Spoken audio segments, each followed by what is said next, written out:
En poursuivant notre enquête sur KFC, nous nous rendons compte qu'une autre question préoccupe un grand nombre de clients. Lorsqu'on tape KFC sur Internet, on tombe sur des dizaines de sites et de forums qui posent tous la même question. KFC est-il halal? Son poulet est-il abattu selon le rituel musulman? Sur le site internet de la société, aucune référence n'est faite au halal. Même sur la page intitulée « KFC répond à vos questions », pas une ligne sur le sujet. La chaîne ne fait pas du halal un argument publicitaire. Il n'empêche, de nombreux clients musulmans viennent consommer ici du poulet parce qu'il est halal. Pardon madame, c'est halal ici? Comment? C'est halal? La viande est halal? Oui, on m'a dit. Ah. Merci. Nous demandons confirmation à la vendeuse qui ne semble pas surprise. Bonjour madame. Mademoiselle, pardon. Je vais vous demander, c'est bien halal? Oui, on a aussi un certificat. Ouais, je vais vous prendre un menu variété, mais j'aimerais bien avoir le certificat aussi, parce que mon frère, il a émis un doute. KFC certifie donc à ses clients que son poulet est halal en présentant différentes attestations. Nous nous sommes procuré l'un des certificats présentés aux clients dans les restaurants. Le document atteste que ces poulets sont produits suivant le rite islamique halal par la société Dou, le premier producteur de volailles en Europe. Quel est donc ce rituel islamique halal, utilisé par Dou pour sa volaille? Nous souhaitons visiter l'usine où sont abattus les poulets pour KFC. Hélas, Dou n'ouvre que très rarement son usine aux médias. Ces images datent de plus de 15 ans. Nous avons tenté de joindre la direction par téléphone pendant plusieurs semaines. Sans succès, pour seule réponse, cet email. Pour des questions de sécurité et d'hygiène, toute visite au sein de nos sites est impossible en dehors des services de l'État et de certains de nos clients.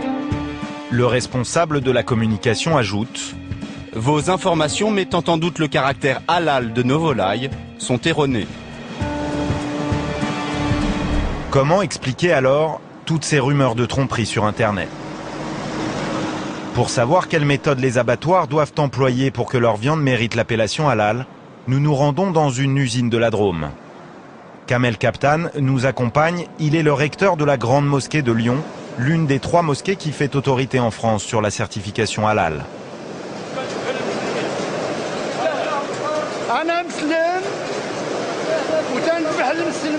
Les poulets sont présentés vivants à celui qu'on appelle le sacrificateur. C'est lui qui leur tranche le cou au couteau. Il doit être musulman et prononcer une formule au nom d'Allah. Comment se déroule l'abattage halal d'un poulet? L'abattage rituel tel qu'il se pratique, tel qu'il doit se pratiquer dans un abattoir, c'est de cette façon-ci.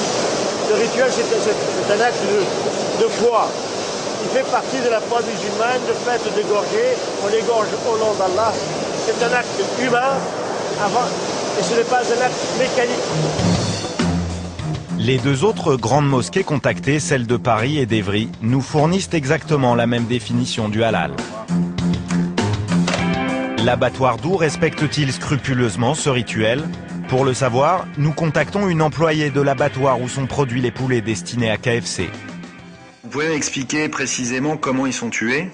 Ils sont tous tués là à la chaîne, donc ils sont pas saignés manuellement. C'est une vrille qui prend le cou du poulet et la vrille sectionne le cou du poulet. C'est pas quelqu'un avec un couteau qui leur tranche la gorge? Le poulet KFC, il est pris de la même façon que tous les autres poulets qu'on a. Alors, nous, on fait, combien on fait 380 000 poulets à l'heure actuelle par jour, sont traités exactement de la même façon que les autres. Bonjour, je suis bien au service consommateur? Oui, tout à fait. Même le service client de la marque n'en fait pas mystère. Oui, tout à fait. Tous nos poulets sont abattus selon le rite halal. Il y a toujours la présence de sacrificateurs musulmans en fait dans l'usine. Est-ce que les sacrificateurs égorgent eux-mêmes les poulets? Ce n'est pas fait par la main du sacrificateur, mais il y a toujours un sacrificateur de présent pour le contrôle du respect de l'abattage en fait. Un sacrificateur est donc sur place, mais les poulets ne sont pas abattus manuellement. Selon les mosquées qui font autorité, ils ne méritent donc pas l'appellation halal. Alors comment Dou peut-il obtenir un certificat? Nous tentons de joindre cette association finistérienne pour la culture arabo-islamique qui a délivré le certificat. Mais pendant plusieurs semaines, les nombreux messages laissés à son secrétariat restent sans réponse. Nous décidons de nous rendre sur place, à Brest. Première surprise, l'association s'affiche comme une société de traduction. Bonjour madame. Bonjour. Je suis journaliste.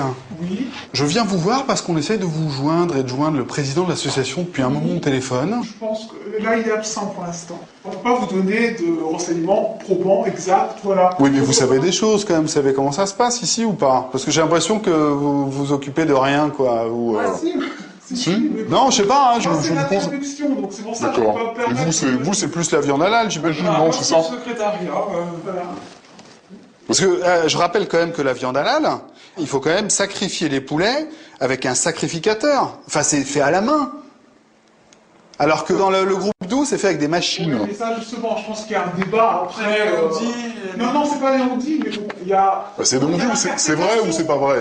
Non, mais je pense qu'il y a l'interprétation. Il y a une partie qui ne reconnaît pas l'abattage mécanique et d'autres qui reconnaissent. Attendez. Vous certifiez par ces certificats-là que c'est bien fait selon le rituel halal. Vrai ou faux? Oui. Donc nous, on essaye de comprendre qui dit vrai et qui dit faux. Malgré la position des 3 grandes mosquées, l'association semble donc considérer que l'abattage mécanique est toléré dans le rituel musulman. Si tel est le cas, on peut toutefois s'étonner que son président, 5 mois après notre visite, ne nous ait toujours pas recontacté pour nous fournir des explications. Pour le recteur de la Grande Mosquée de Lyon, les textes ne laissent pas la place à l'interprétation. Il n'y a pas d'autre manière. Qu'on le veuille ou pas, il n'y a pas d'autre manière. Seul l'homme, l'acte humain est admis. Aucune école juridique musulmane n'a admis l'abattage rituel mécanique. Quel intérêt de faire du faux halal finalement? D'abord, économiquement, c'est plus rentable. Pourquoi? Parce que vous avez une machine qui fait 8000 à l'heure. Et lorsque vous avez un sacrificateur qui fait du 1500 à l'heure, la différence, elle est là. Au lieu d'avoir une machine qui fait 8000, embaucher 4 personnes, ce sont 4 salaires, etc. Donc tout ceci, ça accroît le prix du kilo de volaille abattu. Et alors vendre du faux halal, c'est grave pour le consommateur? C'est grave pour le musulman. Il y a une tromperie du consommateur musulman. Et ça, en tant que musulman et en tant que responsable musulman, nous ne pouvons pas l'admettre. KFC profite-t-il de l'absence de contrôle par l'État pour abuser ses clients?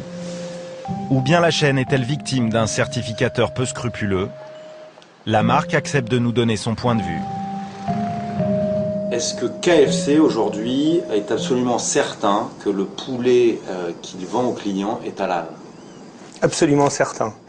Les poulets qui sont vendus dans nos restaurants sont certifiés halal par des organismes habilités qui, eux, sont saisis eux-mêmes par nos fournisseurs. Alors, comment expliquez-vous que les 3 mosquées considèrent que le poulet que vous vendez n'est pas halal? Vous savez, dans la position de KFC, ce qui est essentiel de comprendre, c'est que nous, aujourd'hui, nous sommes une entreprise. Et qu'à ce titre-là, d'entreprise, nous n'avons pas la légitimité à arbitrer sur qui a autorité pour certifier halal ou pas. Simplement, ce que je peux vous affirmer, encore une fois, c'est que c'est vraiment un sujet qui nous tient à cœur, qui nous préoccupe et sur lequel on va être particulièrement attentif à l'avenir.